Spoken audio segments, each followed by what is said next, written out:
साथियों, जय भीम। साथियों, 8 मार्च महिला सशक्तिकरण दिवस के उपलक्ष्य में आप सभी महिलाओं को बहुत बहुत शुभकामनाएं।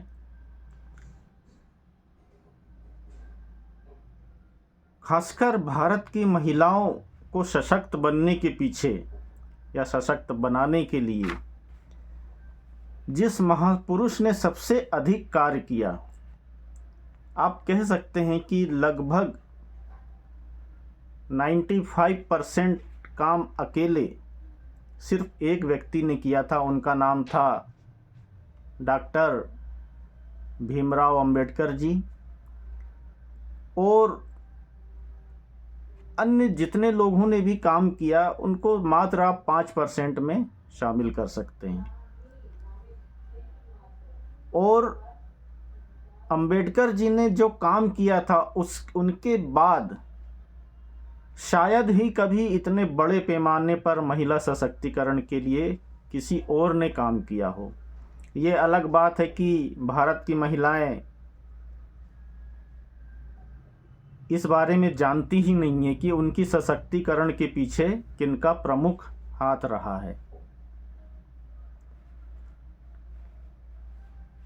तो खासकर भारत की महिलाओं का सशक्तिकरण के पीछे हिंदू कोड बिल का बहुत अधिक प्रभाव रहा, क्योंकि उससे महिलाओं को संवैधानिक रूप से सभी अधिकार मिल गए। जब संविधान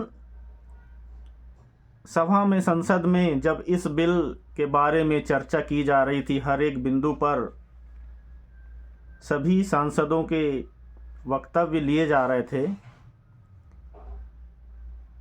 तो बहुत से पुरुष सांसद जो आज के समय में बहुत बड़े नाम है जिनके, उन्होंने भी बहुत विरोध किया था। लेकिन चूंकि प्रधानमंत्री जवाहरलाल नेहरू जी उस बिल के पक्ष में थे, वो चाहते थे कि ये बिल अवश्य पारित हो, वो इसके लिए दृढ़ संकल्प थे। और उन्होंने ही बाबा साहब से कहा था कि इस बिल को हम जरूर पास करेंगे, आप इस बिल को तैयार करें। बाबा साहब ने उसको तैयार किया। उसके हर एक बिंदु पर, हर एक पहलू पर चर्चा हो रही थी। काफ़ी लोग विरोध कर रहे थे, कुछ लोग खुल के विरोध नहीं कर रहे थे, लेकिन वो विरोध में तो थे ही। पुरुष वर्ग विरोध कर रहा था क्योंकि उनकी सत्ता, उनके अधिकार बट रहे थे, उनके अधिकार कुछ कम हो रहे थे। लेकिन आश्चर्य की बात यह है कि महिला सांसदों ने, महिला संगठनों ने भी इसका बहुत विरोध किया था।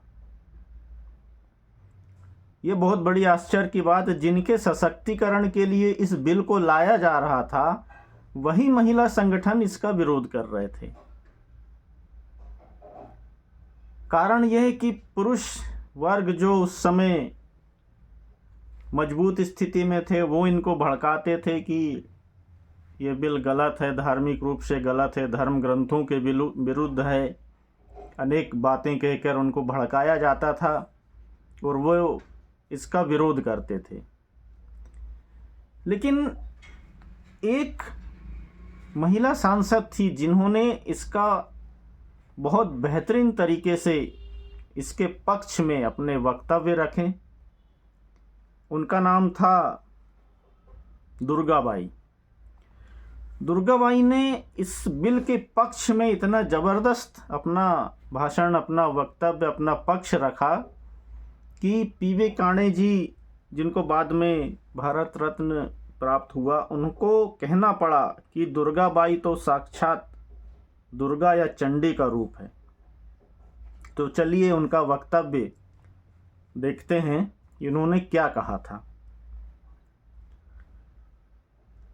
दुर्गाबाई ने कहा कि द्रौपदी के एक समय में ही 5 पति थे। क्या हम हिंदू नारियों का भी यही आदर्श होना चाहिए? दशरथ की 3 पत्नियां थी। याज्ञवल्क ऋषि की एक ही समय 2 पत्नियां थीं। क्या हमारा भी यही आदर्श होना चाहिए?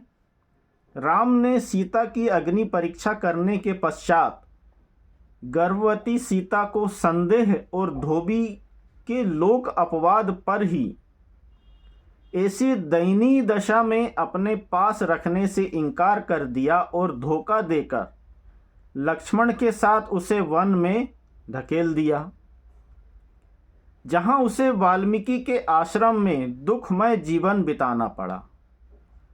क्या मेरी बहन यही चाहती है कि भारतीय हिंदू नारी निरीह तथा निर्दोष सीता की तरह पतियों के झूठे आरोपों पर जंगलों में मारी मारी फिरे?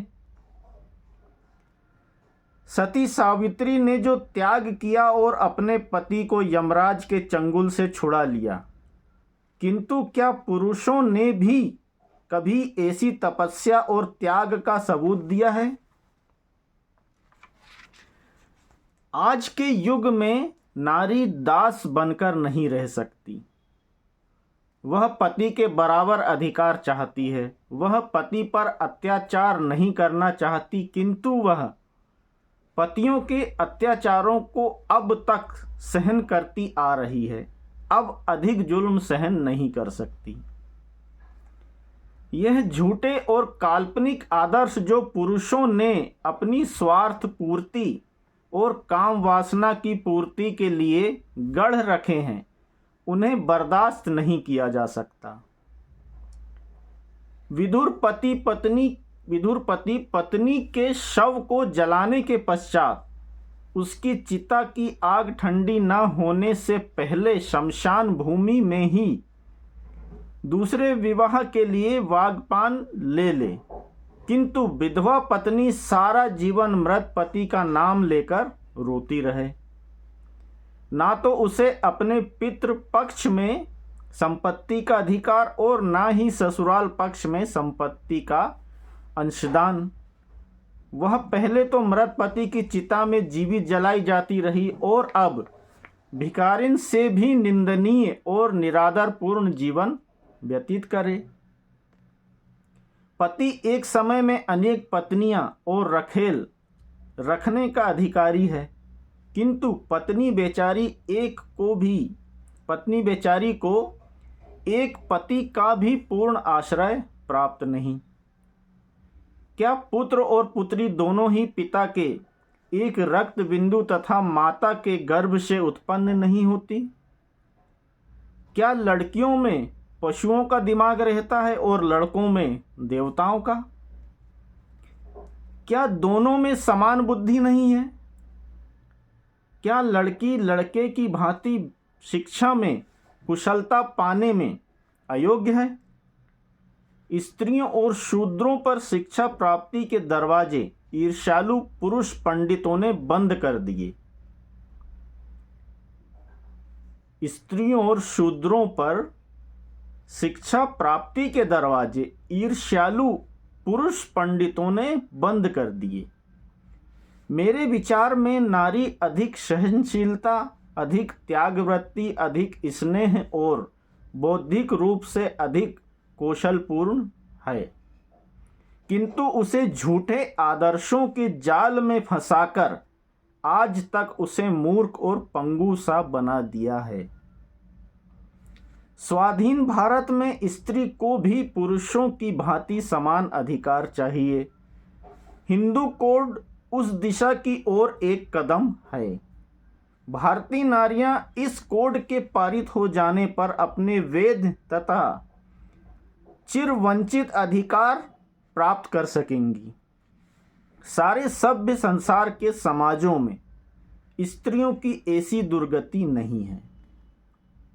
सारे सभ्य संसार के समाजों में स्त्रियों की ऐसी दुर्गति नहीं है जैसी भारतीय नारी की है, और खासकर हिंदू भारतीय नारियों की। जंगली जातियों में भी स्त्रियों को भारतीय नारियों से अधिक अधिकार प्राप्त है। यानी आप कह सकते हो कि जिन्हें हम जंगली जातियां कहते हैं, जंगली सभ्यता, आदिवासी सभ्यता कह सकते हो, उनमें भी नारियों को बहुत अधिकार प्राप्त है। लेकिन हिंदू समाज, हिंदू धर्म की नारियों को अधिकार, अधिकतर सारे मानवीय अधिकार, मौलिक अधिकार धर्म ने छीन लिए थे। ये कितनी शर्म की बात है कि जंगली जातियों में भी स्त्रियों को भारतीय नारियों से अधिक अधिकार प्राप्त है, लेकिन हिंदू धर्म, जिसे ब्राह्मण लोग बहुत सभ्यता और सनातन धर्म और बहुत आदर्श पता नहीं क्या क्या मानते हैं, उसमें नारियों की ऐसी दुर्दशा थी, फिर भी उन्हें शर्म नहीं आई। भारत की स्वाधीनता प्राप्ति में नारियों ने भी पुरुषों की भांति संघर्ष किया है। ये थे दुर्गाबाई के वक्तव्य, जो कि उन्होंने अपना पक्ष रखा था। दुर्गाबाई, जो कि एक विदुषी और नारी जाति के हितों का सच्चा प्रतिनिधित्व करने के लिए उच्च कोटि की वकील सिद्ध हुई बाद में। वैसे भी वो एडवोकेट थी, और ये वक्तव्य देने के पश्चात सारी गोष्ठी पर उनकी धाक छा गई थी। उन्होंने पुराण पंथियों का अपना अकाट्य दलीलों से मुंह बंद कर दिया था। इतने जबरदस्त वक्तव्य उन्होंने दिया था। चलिए अब बात करते हैं जिन महिलाओं ने, जिन महिला संगठनों ने इस बिल के विरोध में अपने वक्तव्य दिए। जो महिलाएं हिंदू महासभा से जुड़ी हुई थी, उन्होंने तक इस बिल का बहिष्कार किया था। All India Hindu women conference की अध्यक्ष जानकी बाई जोशी ने राष्ट्रपति राजेंद्र प्रसाद को पत्र लिखते हुए कहा था कि प्रस्तावित विधेयक संस्कार विवाह को संविदात्मक बनाकर हिंदुओं की परिवार व्यवस्था को ही नष्ट कर रहा है। यहां तक कि महिला सांसदों को भी इस पर आपत्ति थी। सुचेता कृपलानी के मुताबिक यह एक रोकने वाला और आधा अधूरा उपाय था, जो कि महिलाओं के अधिकारों की रक्षा के लिए पर्याप्त नहीं था। सरोजिनी नायडू ने बिल वापस न लेने पर भूख हड़ताल पर जाने की धमकी दी थी। यह बड़ी दिलचस्प बात है कि स्त्री केंद्रित पत्रिका आर्य महिला, पत्रिका का नाम है आर्य महिला, उसने भी हिंदू कोड बिल का सदन के बाहर सबसे तीखा और पुरजोर विरोध किया था। पत्रिका थी स्त्री केंद्रित, उसे तो स्त्री के बिल के पक्ष में, स्त्री सशक्त हो रही है उसके पक्ष में अपनी बात रखना था, लेकिन उसने भी इसका विरोध किया था। ये मैं आपको जो बातें बता रहा हूँ वो उस समय के तत्कालीन जो पत्र पत्रिकाएं, उसमें जो लेख छपे थे, उसके आधार पर मैं आपको ये जानकारी दे रहा हूँ। आर्य महिला पत्रिका श्री आर्य महिला हितकारिणी महापरिषद की मुखपात्र थी। इस पत्रिका का उद्देश्य भारतीय स्त्रियों में सांस्कृतिक, साहित्यिक, धार्मिक और आदर्शवादी विचारों का प्रचार प्रसार करना था। ठीक भी है, वो तो करेंगे ही, क्योंकि इन्होंने जो इनके उद्देश्य दिए उसमें महिला सशक्त बने ये है ही नहीं। तो सन 1918 में इस पत्रिका का प्रकाशन काशी से हुआ था। इस पत्रिका की पहली संपादक श्रीमती सुरथा कुमारी देवी थी। इसके बाद पत्रिका की संपादक श्रीमती नारायणी देवी बनाई गई। यह पत्रिका सरकारी स्कूलों में भी स्वीकृत भी थी। हिंदू कोड बिल का निर्माण जिस समय हो रहा था उस समय इस पत्रिका की प्रधान संपादक श्रीमती सुंदरी देवी, जो खुद एमए तक शिक्षा प्राप्त थी, आर्य महिला की संपादक ने डॉक्टर अंबेडकर और तत्कालीन प्रधानमंत्री पंडित जवाहरलाल नेहरू के खिलाफ हिंदू कोड बिल मसले पर जमकर मोर्चेबंदी दिखाई। आर्य महिला पत्रिका का दावा था कि हिंदू कोड बिल सनातन धर्म और कानून पर सबल आघात है। आज़ादी के 2 वर्ष पूरे होने पर पत्रिका के संपादकीय में इस बात पर चिंता प्रकट की गई कि भारत भले ही स्वतंत्र है लेकिन सनातन धर्म का अकल्पनीय ह्रास हो रहा है। सन 1949 के अगस्त अंक के संपादकीय में संपादक सुंदरी देवी ने यह दावा किया कि भारतीय स्वतंत्रता के साथ हिंदू धर्म पर अनेक आक्रमण आरंभ हो गए हैं। आर्य महिला के इस संपादकीय में हिंदू कोड बिल को हिंदू धर्म पर प्रबल आघात के रूप में देखा गया। संपादक ने अपनी शंका प्रकट करते हुए कहा कि हिंदू समाज के प्रत्यक्ष कलंक रूप हिंदू कोड बिल जैसे प्रस्ताव को पराश्रय देकर यह विचारणीय विषय बन गया, जिसके स्वीकृत हो जाने पर निसंदेह यह कहा जा सकता है कि रहा सहा हिंदू धर्म भी कानूनों के सबल आघातों द्वारा एक दिन सर्वथा लोप हो जा सकता है। श्रीमती विद्या देवी ने हिंदू कोड बिल का मुखर विरोध किया था। विद्या देवी श्री आर्य महिला हितकारिणी महापरिषद की संचालिका और अखिल भारतीय महिला संघ की अध्यक्ष भी थी।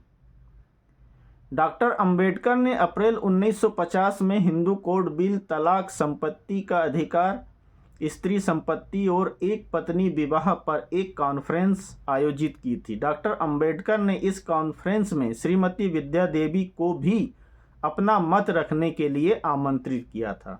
इसकी विस्तृत रिपोर्ट आर्य महिला पत्रिका जून 1950 के अंक में छपी थी। श्रीमती विद्या देवी ने इस कॉन्फ्रेंस में हिंदू कोड बिल का घोर विरोध किया था। उन्होंने पहले तो वैदिक संस्कृति का बड़ा गुणगान किया, फिर कहा कि भारतीय स्त्री के पति के आदर्श राम हैं। हिंदू स्त्रियां धर्मशास्त्र का त्याग कर इंद्रिय सुख की कामना नहीं रखती है। पुरुष रख सकता है, स्त्री नहीं रह सकती। क्यों? क्योंकि शास्त्र तो पुरुषों ने नहीं लिखे हैं। यदि शास्त्र स्त्रियों ने भी लिखा होता तो वे अपने हित की बात करती, लेकिन शास्त्र तो पुरुषों ने लिखे थे और अपने आप को केंद्रित करके लिखा था। इसलिए पुरुषों ने शास्त्रों में लिखकर शूद्रों और स्त्रियों से सारे मानवीय अधिकार छीन लिए थे। लेकिन उस समय की शिक्षित महिलाओं में भी इतनी तर्क शक्ति, उतनी बुद्धिशीलता नहीं थी कि वो यह भी नहीं पहचान पा रही थी कि हमारा हित, महिलाओं का हित किसमें है। इसलिए हिंदू कोड बिल को तत्काल वापस लिया जाए। आर्य महिला सितंबर 1951 के अंक में श्रीमती विद्या देवी ने हिंदू कोड बिल के विरोध में हिंदू कोड बिल से हिंदू महिलाओं का सर्वनाश शीर्षक से लेख लिखा था। लेखिका की ओर इस लेख में दावा किया कि हिंदू कोड बिल लागू होने से आर्य नारियों का सदियों से संचित सतीत्व नष्ट हो जाएगा, वे लोक परलोक कहीं की नहीं रहेगी। श्रीमती विद्या देवी का मत था कि शासन सत्ता को केवल उनकी आज्ञा पालन का अधिकार है, हिंदू कोड का नया शास्त्र बनाने का हक नहीं है। श्रीमती विद्या देवी ने अपने लेख के निष्कर्ष में दावा किया कि हिंदू कोड बिल बनाना सरकार अनधिकार चेष्टा कर रही है। इस बिल के लागू होने से स्त्री जाति का सर्वनाश हो जाएगा।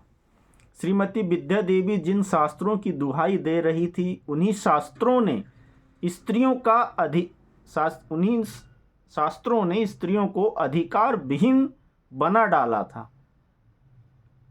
लेकिन धर्म का नशा ऐसा है कि अपना अच्छा बुरा नहीं दिखता, इसलिए उस समय भी इनको अपना अच्छा बुरा समझ नहीं आ रहा था कि बिल महिलाओं के पक्ष में था, महिलाओं को सशक्त बनाने के लिए था, फिर भी महिला संगठन उसका विरोध कर रही थी। ये आश्चर्य की बात थी। जबकि हिंदू कोड बिल तो स्त्रियों को अधिकार दिलाने की बात कर रहा था। श्रीमती विद्या देवी ने आर्य महिला अगस्त 1951 के अंक में हिंदू कोड बिल हिंदू नारियों को चुनौती नामक शीर्षक से एक और लेख लिखा था। इस लेख में उन्होंने हिंदू महिलाओं से कोड बिल का विरोध करने की अपील भी की थी। श्रीमती विद्या देवी ने हिंदू महिलाओं से अपील करते हुए कहा कि हिंदू नारियों से हमारी प्रार्थना है कि अब प्रमाद निंद्रा में सोने का समय नहीं है। अधिक से अधिक संख्या से दिल्ली चलिए और अपने शांतिपूर्ण उग्र प्रदर्शन से हिंदू कोड बिल पास करना असंभव कर दीजिए। जो नहीं हो सके वे प्रधानमंत्री के पास तार या पत्र भेज अपना विरोध प्रकट करें। आर्य महिला पत्रिका ने हिंदू कोड बिल के मसले पर डॉक्टर अंबेडकर के विरुद्ध मोर्चा खोल दिया था। पत्रिका के जून 1950 के अंक में यह लोकतंत्र या नेहरू शाही शीर्षक से संपादकीय लिखा गया। इस संपादकीय डॉक्टर अंबेडकर को हिंदू जाति का द्रोही बताया गया। इस संपादकीय में सोचिए, जो महिला को सशक्त बनाने के लिए काम कर रहे हैं उसे ही देशद्रोही बताया गया इस महिला के संपादकीय में। और संपादक कौन थी? खुद महिला। संपादिका सुंदरी देवी का मत था कि डॉक्टर अंबेडकर हिंदू धर्म के कट्टर विद्रोही है। ऐसे हिंदू द्रोही व्यक्ति के हाथों कानून बनवाना हिंदू जाति का अपमान करना है। अपने इस संपादकीय में सुंदरी देवी ने डॉक्टर अंबेडकर को कानून मंत्री के पद से हटाने की मांग कर डाली थी। डॉक्टर अंबेडकर को लेकर इस संपादकीय में लिखा गया कि डॉक्टर अंबेडकर हिंदू जाति तथा हिंदू धर्म के कट्टर द्रोही हैं। यह उनकी अब तक की कृतियों एवं उनके गत मई मास में बुद्ध जयंती के उपलक्ष्य में दिल्ली में आयोजित एक सभा में हिंदू धर्म के संबंध में जो उन्होंने विष उगला है उसी से स्पष्ट है। ऐसे हिंदू धर्म द्रोही को विधि मंत्री बनाकर उसके हाथ में केवल हिंदुओं के लिए हिंदू कोड बिल बनाने का अधिकार सौंपना क्या हिंदू जनता का घोर तिरस्कार एवं अपमान नहीं है? आखिरकार नेहरू सरकार पर हिंदी लेखक, संपादक, आर्य महिलाएं, हिंदू संगठन और राजनेताओं ने चारों तरफ दबाव बनाकर हिंदू कोड बिल को पारित होने से पीछे ढकेल दिया। 26 सितंबर 1951 को प्रधानमंत्री पंडित जवाहरलाल नेहरू ने यह घोषणा कर दी कि समय का अभाव होने से इस पर विचार नहीं होगा।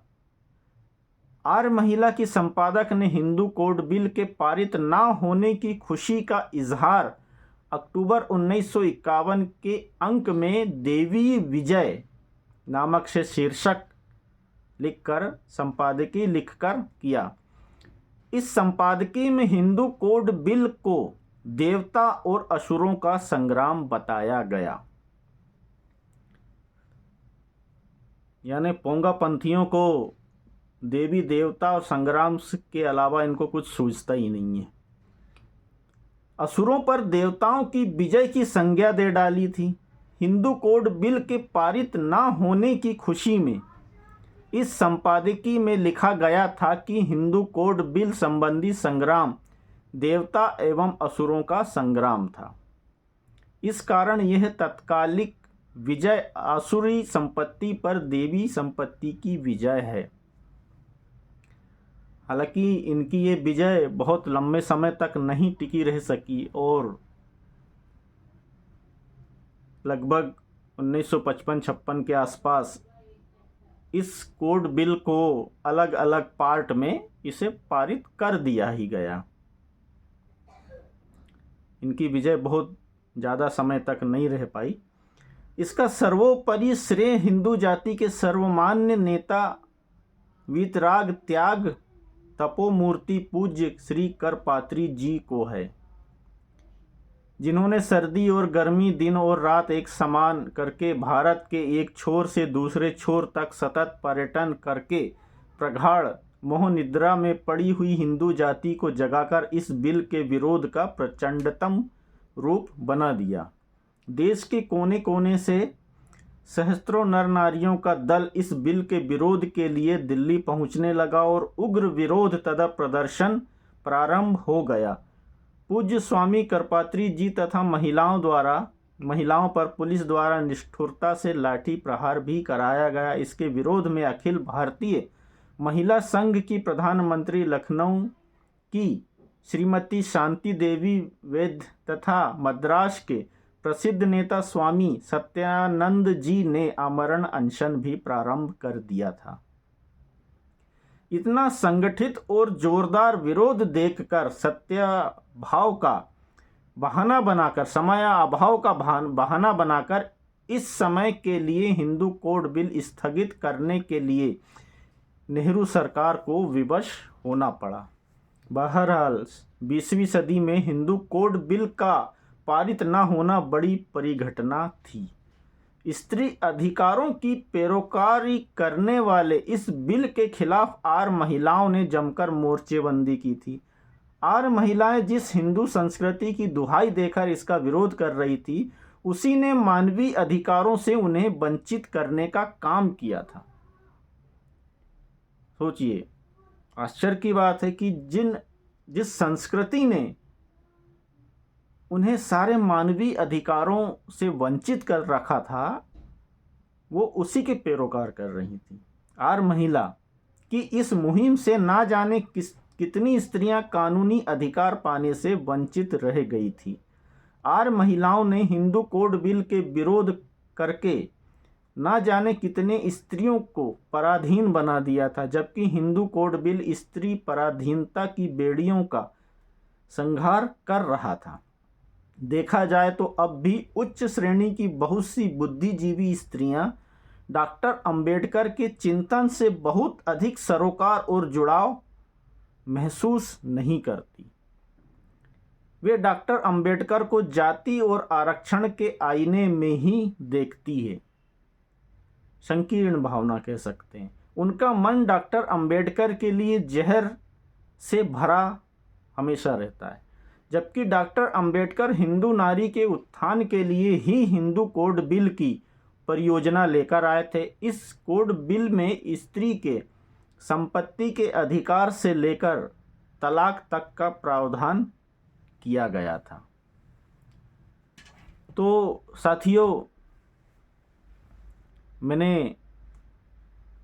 हिंदू कोड बिल से संबंधित उस समय के जो पत्र पत्रिकाओं में, न्यूज़पेपर में जो लेख छपे थे, उनके भी कुछ अंश बताया कि किन किन महिलाओं ने कैसे कैसे विरोध किया था।